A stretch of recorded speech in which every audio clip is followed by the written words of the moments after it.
पिता का नाम क्या था? राजा उत्तानपाद। क्या नाम था? राजा उत्तानपाद। याद रखना मेरी माताओं बहनों, आपके काम की बात है। राजा उत्तानपाद पहली पत्नी ही बिरु नाम हो सुनीति, और एक बार राजा शिकार खेलने वास्ते जंगल में गया तो आगे बेरे रे मायने आप कुएं रे मायने जोरदार चिल्लाने री आवाज आई, कोई लड़की री। और राजा ये कुएं में जान देखियो तो एक कोई लड़की रो गई, और राजा ने दया आई, वो भी लड़की ने हाथ वगैरह व्यवस्था कर फ्री, और बिछोरी ने बेरे में बाहर निकाली।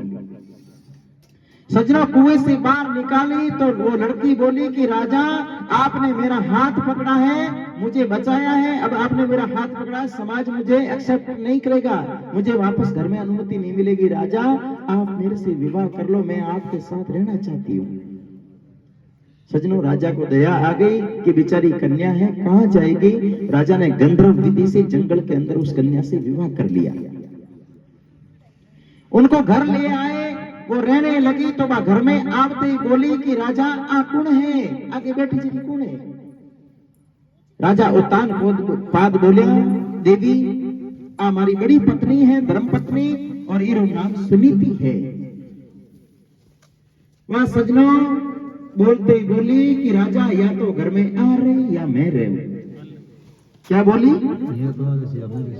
या तो आ रहे या मैं रहूं।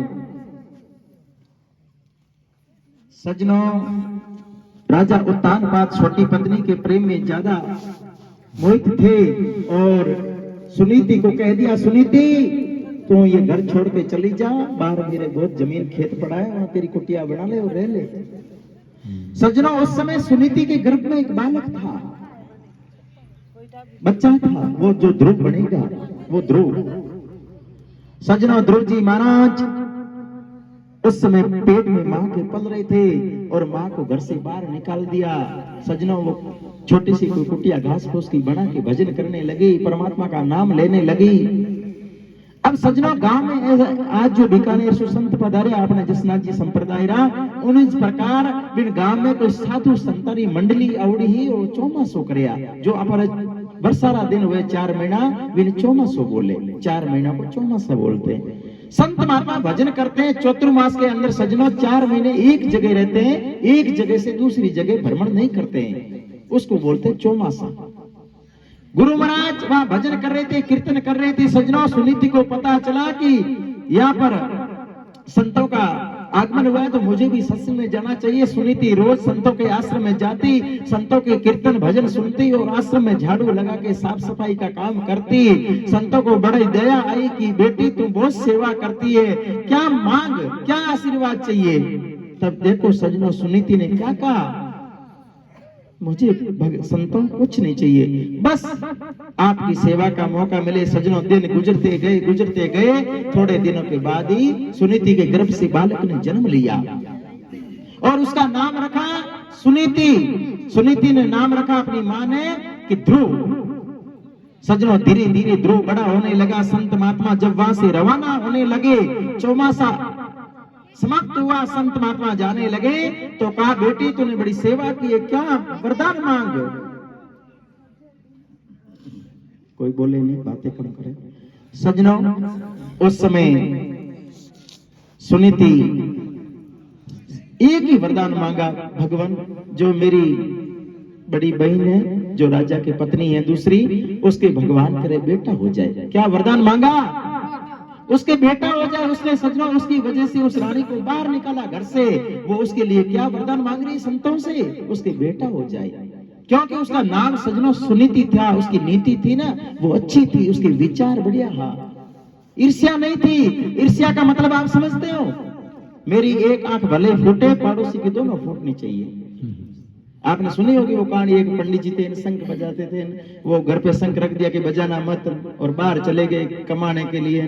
फिर वापस पत्नी ने शंख बजा दिया कि भगवान मेरे घर में धन धान्य हो जाए, पड़ोसियों का डबल हो गया।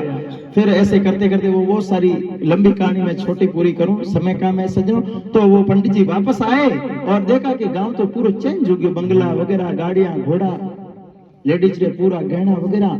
तो पंडित जी कहते सावड़ नहीं बजायो पंडितानी और शंख मन दे मैं बजाऊं के हे भगवान मारे घर में बेरा खुद जावे। तो बटे 5 पंडित जी खुद तो पड़ोस में 10 खुद गया, क्यों डबल वरदान। और मैं पंडित जी और वरदान मांगे कि भगवान मेरा आज हाथ टूट जाए, पड़ोस में दोनों टूट गया, क्यों वरदान डबल हो। और भगवान के मेरी एक आंख फूट जावे, पड़ोस में डबल फूट गई। सजनों एडी भगवान करे किसी को सद्बुद्धि भगवान नहीं दे उन पंडित जी जैसी। ईर्ष्या, मेरा कहने का भाव है ईर्ष्या, जलन, वो जलन नहीं होनी चाहिए। सुनीति ने उसके लिए मांगा कि भगवान इसके लिए बेटा हो जाए। सजनों धीरे धीरे ध्रुव बड़ा होने लगा। एक दिन सजनों ध्रुव अपने पिताजी के पास गया और जो मोही माँ थी उसकी गोद में खेलने लगा। तो वो मोही माँ आई दौड़ी दौड़ी और ध्रुव का हाथ पकड़ा और कहा कि बेटा ध्रुव, अगर इस राजा की गोद में तुझे बैठना है तो मेरी कोख से दोबारा जन्म लेना पड़ेगा। ध्रुव रोता रोता अपनी माँ के पास आया, माँ माँ मेरी मोई माँ ने आज ये कहा है कि अगर राजा की गोद में बैठना है तो मेरे बच्चे खेलेंगे, तू नहीं खेल सकता। अगर तेरे को खेलना है यहाँ राज दरबार में तो मेरी कोख से जन्म लेना पड़ेगा। सज्जनों ध्यान देना मेरी माताओं बहनों, बच्चा जो संस्कार लेता है बच्चे का सबसे पहला गुरु होता है वो होता है माँ। अगर माँ चाहे तो उस बच्चे को देश का सूरवीर सैनिक, देशभक्त, संत कुछ भी बना सकती है। जननी जने तो संत जन के दाता के सूर, नीत रीचे बांच नी थारो मति गमाची नूर। हे माँ चाहे तो चोर डाकू लुटेरा कुछ भी बना सकती है। माँ के ऊपर है कि माँ बच्चे को संस्कार कैसे देती है। इसलिए मेरी माताओं बहनों, जब भी बच्चे को आप दूध पिलाओ तो अपने स्तन का दूध पिलाओ, ना कि बोतल दूध पिलाओ। अगर बोतल का दूध पिलाओगे तो उसकी जिंदगी भर बोतल ही रहेगी। बोतल का दूध मत पिलाना बच्चे को, बोतल नहीं, गलती है महाराज जी।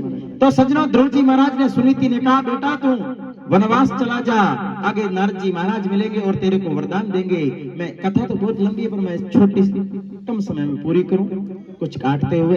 ध्रुव जी महाराज जंगल में सज्जनों चलने लगे। नारद जी महाराज आए, राजा उतारपाद ने लालच दिया, महाराज आप ऐसा कुछ लालच दो बच्चा वापस आ जाए, क्योंकि मैं कितना चक्रवर्ती सम्राट राजा हूँ। कतो भूडू लागी लोग की गई कि महाराज ये तो इतना बड़ा राजा और एक छोटे से बच्चे ने नहीं संभाल सके आपने बेटे ने, तो मेरी कितनी अपकीर्ति होगी समाज में, कितना अच्छा नहीं लगेगा। हे नारद जी महाराज आप मेरे बच्चे को वापस ले आओ। नारद जी महाराज जाके कहने लगे ध्रुव ध्रुव आप वापस चलो, आपको 20 गांवों का राज दे देंगे। क्या कहा? 20 गांवों का राज दे देंगे।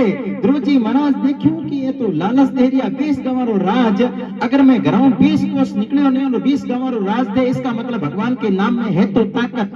ये ध्रुव तू वापस देखी मत, आगे चलता ही रहे। सजनों ध्रुव ने पीछे ध्यान नहीं दिया उस लालच की ओर 20 गांवों की ओर, और ध्रुव चल पड़े कि भगवान मिलेंगे तो पता नहीं क्या देंगे। सजनों ऐसे करते करते कहते नारद जी महाराज ने ध्रुव जी को मंत्र दिया, ओम नमो भगवते वासुदेवाय। ध्रुव जी ने उस मंत्र का जाप किया और सजनों 4.5 साल उम्र में कुछ दिन है उसके अंदर भगवान को आना पड़ा और ध्रुव को कहा बेटा मांग मांग मांग क्या चाहिए।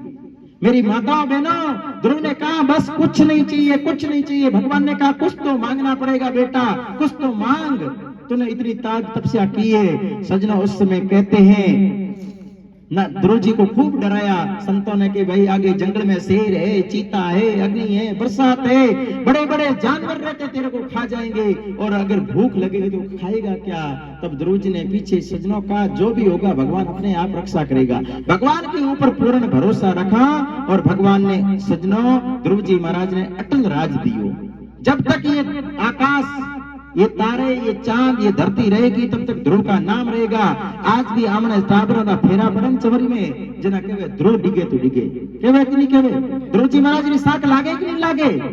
सज्जनों ध्रुव जी ने अपना नाम कमाया, मीराबाई ने अपना नाम कमाया, संतों ने नाम कमाया। इसलिए आप जन्म लिया है मनुष्य का, ये मानव जन्म क्या है, ये बार बार नहीं मिलेगा सज्जनों। पुनरपि जननम पुनरपि मरणम पुनरपि जननी जठरे शयनम ई संसारे कलि दुस्तारे कृपया पहाई पहाई। सज्जनों ये बार बार जन्म नहीं मिलता है मनुष्य का। भगवान ने कृपा की है, मानव का जन्म दिया, इसलिए सत्कर्म करिए, भगवान का भजन करिए, संतों के प्रति आस्था रखिए, गाय ब्राह्मणों के प्रति आस्था रखिए, हमारा जो मंदिर मठ है उनके प्रति आस्था रखिए, हमारी जो धर्म ध्वजा है उसको अमर रखिए। ऐसी भगवान से प्रार्थना करते हैं। आप सबने मुझे यहाँ धैर्य से सुना, मैं मेरी वाणी को विराम देता हूँ। जय श्री राम। आजकल मैं यहीं रहता हूँ, क्षेत्रपाल धाम गीड़ा। तो आप जरूर पधारिए। जय श्री राम।